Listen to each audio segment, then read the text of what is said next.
ถ้าคุณคิดจะเป็นใหญ่คุณก็จะได้เป็นใหญ่ถ้าคุณคิดอยากจะเป็นอะไรคุณก็จะได้เป็นสิ่งนั้นนกทำรังให้ดูไม้ข้าเลือกนายให้ดูน้ำใจผู้ที่ยิ่งใหญ่ที่สุดคือผู้ที่ทำตนให้เล็กที่สุดผู้ที่เล็กที่สุดก็จะกลายเป็นผู้ที่ใหญ่ที่สุดผู้ที่มีเกียรติคือผู้ที่ให้เกียรติผู้อื่นเพราะแสวงหามิใช่เพราะรอคอยเพราะเชี่ยวชาญไม่ใช่เพราะโอกาสเพราะสามารถไม่ใช่เพราะโชคช่วย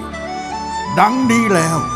ลิขิตฟ้าหรือจะสู้มานะตน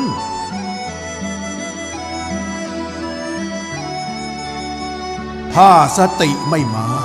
ปัญญาไม่มี ไม้คดใช้ทำของ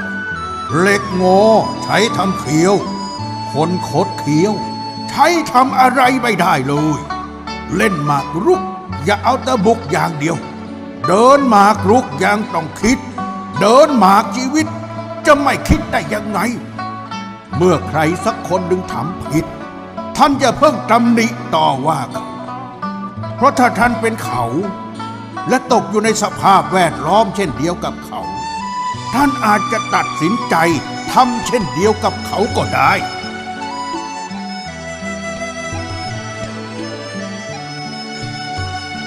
การบริหารหรือการทำงานให้สำเร็จโดยอาศัยมือผู้อื่นผู้ปกครองระดับธรรมดาใช้ความสามารถของตนอย่างเต็มที่ผู้ปกครองระดับกลางใช้กำลังของคนอื่นอย่างเต็มที่ผู้ปกครองระดับสูงใช้ปัญญาของคนอื่นอย่างเต็มที่อ่านคนออก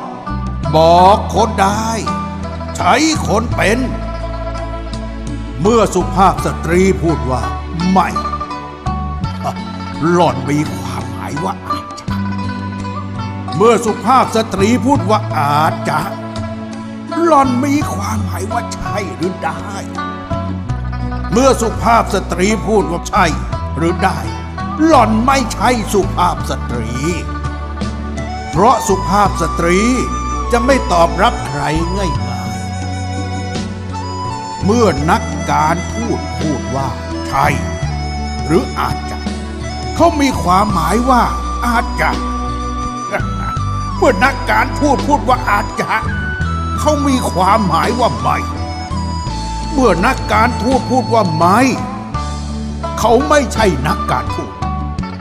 เพราะว่านักการพูดที่ดีจะไม่ปฏิเสธใครคิดทำการใหญ่